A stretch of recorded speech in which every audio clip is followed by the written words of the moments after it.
Hello students, welcome to the world of intellectual सब। Students, आज मैं आपके लिए लेके आई हूँ linear equation in two variables. तो करते हैं वीडियो को स्टार्ट। उससे पहले अगर आपने चैनल को सब्सक्राइब नहीं किया तो जल्दी से चैनल को सब्सक्राइब करें। स्टूडेंट्स, सबसे पहले लीनियर इक्वेशन क्या है? लीनियर इक्वेशन हमारे पास a x plus b y plus c जो है इसकी फॉर्म में रहती है, जिसमें ए बी सी जो है हमारे पास रियल नंबर्स रहते हैं, जो कि ए जो है वो हमारा कभी भी ज़ीरो के बराबर नहीं हो सकता। जो सेकंड टर्म हमारी बी जो है वो ज़ीरो हो सकती है।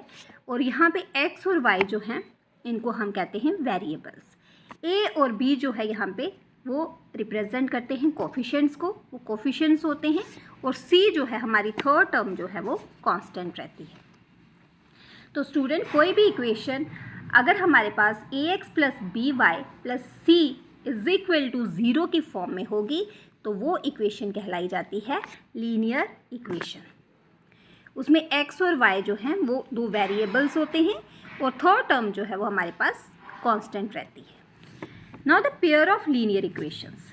अब पेयर ऑफ लीनियर इक्वेशन क्या है? जहाँ पे हमारे पास वेरिएबल्स जो हैं, जैसे एक्स और वाई मैंने आपको बताया था, ये वेरिएबल होते हैं लीनियर इक्वेशन में, वो सेम होंगे। अगर तो वेरिएबल सेम होते हैं तो उस केस में हम कहते हैं ये pair of linear equation in two variables है। जैसे कि यहाँ पे देखिए, a x plus b y plus c one is equal to zero, a square x plus b square y plus c two is equal to zero.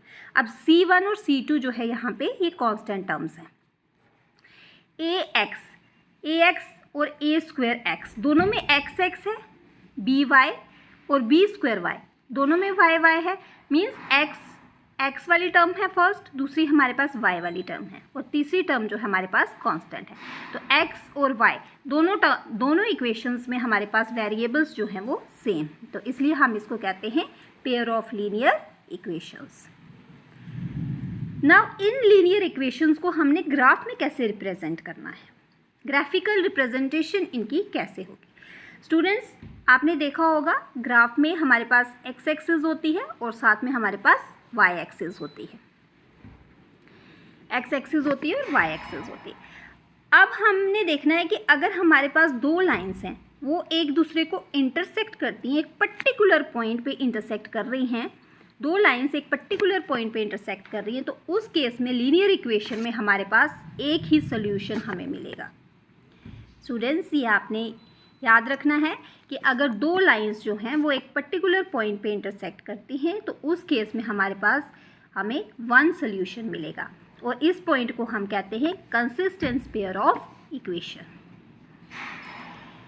अगर हमारे पास दो lines हैं वो कोइंसाइड करती है एक दूसरे के साथ, दो लाइंस जो हैं वो कोइंसाइड करती हैं एक दूसरे के साथ, तो उस केस में हमारे पास इन्फिनाइट मैनी सॉल्यूशंस होंगे।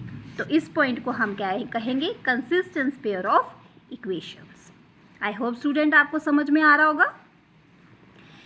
एक और केस है हमारे पास, जब हमारे पास दो पैरेलल लाइंस होती हैं और वो पैरेलल लाइन स्टूडेंट्स वो होती हैं जो आगे जाके कहीं पे भी मिलती नहीं हैं, आपस में इंटरसेक्ट नहीं करती हैं, तो उस केस में हमारे पास नो सॉल्यूशन होगा। तो इस पॉइंट को हम कहेंगे inconsistent pair of equation. I hope student आपको ये क्लियर हो रहा है। तो ये चीज़ें जो है आपको आगे लीनियर इक्वेशन के क्वेश्चंस को सॉल्व करने में हेल्प करेंगी। सबसे इम्पॉर्टेंट ये टेबल, इसमें आपको पता होना चाहिए स्टूडेंट्स कि रेशियो कंपैरिजन क्या होता है और ग्राफ में उसकी रिप्रेजेंटेशन लाइंस की कैसी रहेगी।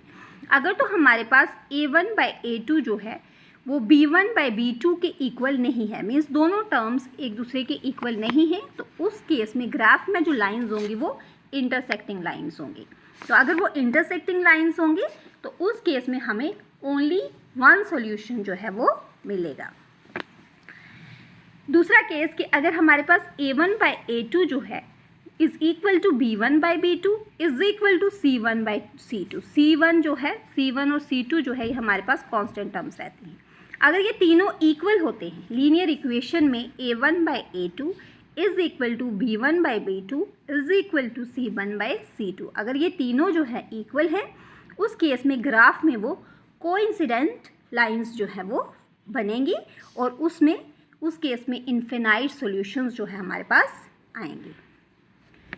एक और केस है, अगर हमारे पास फर्स्ट टू टर्म्स जो हैं वो इक्वल रहती हैं और कांस्टेंट जो है वो डिफरेंट होता है, जैसे a1/a2 is equal to b1/b2 is not equal to constant term that is c1/c2। अगर पहली दो टर्म्स इक्वल हैं और कांस्टेंट सिमिलर नहीं है तो उस केस में ग्राफ में हमें मिलेंगी पैरेलल लाइंस। तो पैरेलल लाइंस जो होंगी उस केस में हमारे पास वहाँ पे हमें कोई भी सॉल्यूशन जो है वहाँ पे नहीं मिलेगा, मीन्स आंसर में हमारे पास नो सॉल्यूशन रहेगा। तो स्टूडेंट्स ये ग्राफिकल रिप्रेजेंटेशन जो है ये बहुत इंपॉर्टेंट है, ये आगे आपको हेल्प करेगी क्वेश्चंस को सॉल्व करने में। तो आई होप कि आपको वीडियो अच्छी लगी है। अगर वीडियो अच्छी लगी है तो चैनल को लाइक, कमेंट, शेयर और सब्सक्राइब करना मत भूलें। Thanks for watching.